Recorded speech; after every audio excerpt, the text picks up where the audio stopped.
Okay, hoop recap, take 6. We're going to start with the smear. So just smearing it around your hips. My hands are about a quarter distance of the hoop apart, and the back of the hoop is along my belt line. We're going to run the hoop around your hips as though it's being fed through the belt loops, or like you have a magnetic belt on and the hoop is made of metal. I'm pushing the hoop to the left this time, so it's a left-leaning smear, and we can walk with it in a circle or a spin, or going backwards or forwards, going forwards to backwards. You get a little bit of air. Going against the smear is going to have a slightly different orientation, looking more like a coin roll, and we're going to go into that now. So if I bring the hoop smear style down to my left, I step into it like I'm catching the pathway of the rolling coin. It's going to make a nice, clean illusion. So that's a little bit different than going against it. See how I'm falling with it versus going against it. You want to fall with it. It'll make it much more seamless. And then if you'd like, you can U-turn around the side and keep going. From there, we made it more of a traffic circle, so you can roll off to the east. You can go to the south, west, north, relative to your perspective, and really navigate the space just using yourself as a pivot point.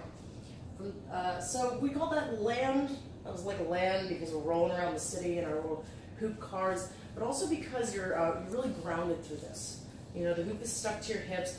You can really get down and make it kind of like a glitchy presentation. It's useful that there's an isolation on all sides of your body. You can think of it like a raft isolation, and you can go from there. We added, though, a little bit of like buoyancy and transitional flow to it by imagining a bit of water. So for this, we put our fingertips underneath the hoop. We're going to call them listeners, and they're on opposite ends of the hoop. And from there, we picked a little bit of water and just sort of like swashed it around the inside of this little raft, really feeling it out. You can loosen your shoulders, shake it all out. A little bit of act and feel, throw it to the side and feel some ramps. This got amplified when we went from this to picking one of our feet up. And from there you can pretend that you're treading water, and in treading the water, you're altering the surface of the water that the hoop is resting on. You can shoot energy through your heels or the heel that you're standing on.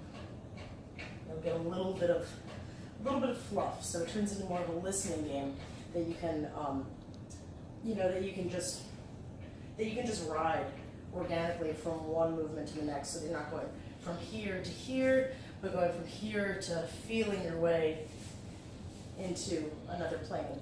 And it might not be facing the direction you want, but it's okay because we're the center and the audience is an amphitheater because I said so. So from there, we can utilize this to change planes. One demonstration we did was rippling up the front with a nice scoop and listening to it somewhere else. You can also go up the back. Notice I'm in my heels, scooping up the back with that one. It's a bit like, dramatic there. But either way, you can find new planes. So we went maybe up here, and then tilt it off into a coin roll. You can also go up here and fall back into a smear. So there's a little bit of freedom, a little bit of felt energy, and a little bit of like, just abstraction. It's a little looser, it's a little more free form. It's not so rigid. You're not putting the hoop in place, you're riding it around. The next step that brought it up a little more were spins. So spins for me allow momentum that creates a kind of wind gust. And to do that, we went down to our feet. I'm going to start with a spin on this foot, call my first foot, because I'm diving off of a cliff. So we stubbed out a cigarette with the far outside of the foot, and we're just going to take the other foot, look at it, shoot it. I'm gonna nail it to the floor. It's dead. You're dead to me. I'm gonna send myself off the cliff with just my upper body, trying not to push off with that foot because I killed it. So I'm gonna send myself off and just let it hang. You're doing everything, you're doing nothing. Stub out the cigarette, off the cliff. Yeah? This way you can do it too. Woo! And with that, you're gonna get a lot more momentum than if you're exploding from both ends. So I'll just whoo, and catch a little bit of a wave. You can also hold the hoop like this and just really swing it. Whoo. And a number of other ways. You can do it with the secondary foot as well. So instead of having a dive off the cliff kind of situation, you can stub a cigarette in that foot. And I'm going to twist a bit backward, actually, so that that foot, bang, nail, has a dragging relationship also. And you can really alternate. Woo.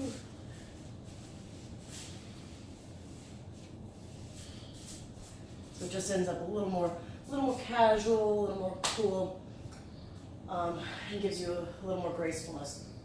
Where this really comes together is concentrating on the upper space. Because with the wind, it's nice to imagine that there's like this grand tornado, so you're sending yourself up and pulling that energy inward. You'll notice with this, I'm making an 8, and that was the final 8 that we did. I want to talk about the 8s all at the same time. Consider 8s the highway that brings us through all these elements. Hi, honey. So when I go back to the smear, right here, you notice my hands are making 8s. So you can concentrate on that, just the hand alone, and think, whoa, big loop, little loop, big loop, little loop, or maybe little loop, big loop, little loop, big loop. And then you're going to really distort it to your liking. Notice my head is making 8s as well. And you can reason that if your hands are making 8s, then so is every point on the hoop. If your hands are making 8s, then so are your shoulders, so is your chest, so is your head. And by understanding that, you can really exploit those patterns and make them bigger in certain places. There's a continuity I want to cover with a weave. We're doing the same thing. So we did a move to tie 2 different 8s together. Smearing, called the Smeave, doing a weave into the smear. Notice the 8s going on here, and then they continue. Weave, weave, weave, ISO, yeah, left, left, left, and to the right weave, right directed isolation, right hip, womp, womp, womp, womp. This moment here, so what I'm doing, I'm making a big circle with my body, kind of like passing the baton, and this hand is ghosting, going straight from this hand, darting right across to this. So you can shake hands with it at the top and continue it. And you can add all your isolation-y stuff here. You can add all your funky land, water, wind here. And you can add all your funky weave stuff here. I'm not going to jump through it right now, I don't feel like it. But you know what I mean, all your stuff. Back to the 8s. Water. The water is like a wave. And that wave, when compressed like an accordion, is like an 8. So if you take a water wave, push it together, it's an 8. When I did a little demonstration like this, it might be helpful. If my hand is on the horizontal plane, give it a little bit of a wave. Whoo, whoo. That wave can amplify into like a relative vertical. And so for me, I don't like to think in like the 2-plane system where it's like a wall plane versus a floor plane. I like to think of a ribbon plane where I can go from waves into the vertical, back into waves, and then if it compresses into the 8, you get this funky smear thing, and you can get caught by waves in the wind. So something we did was this guy, woo, and then dip. It's always a little like microwave up, microwave, a miniature wave up to get down, and that'll send you up. Yep. Sorry if I'm not facing properly. Lastly, oh yeah, and so that brings us to the last 8 defined by the wind. Was this big 8 being sent out through the air, through the ceiling, sending it out really far, sucking it in, sending it out, and then really pulling it in to the ground. So you can send it out that way and pull it in. You can be carried by it. You can really like internalize these 8s like we do on the land. You can stretch them out and flow them out into some water and send them up and down. Just playing with your weave is going to make that work. So play with what size you concentrate on with the 8s. The 8s can be a really tight inward body thing. They can be like a loose, watery thing where you're falling around. Or you can see those 8s like out into space and down into the ground to give you more of this spatial awareness that to me is defined by wind. We didn't talk much about fire. We did fire the next day with all the vertical stuff and sweeps. I would say fire could be inserted amidst your Smeave, you know, the things that you decorate the Smeave with. But yeah, you can play with something like, you know, I'm gonna go from like water, wind, water, land, fire, yeah. Ooh, water, wind, land. And you can play with all those different elements.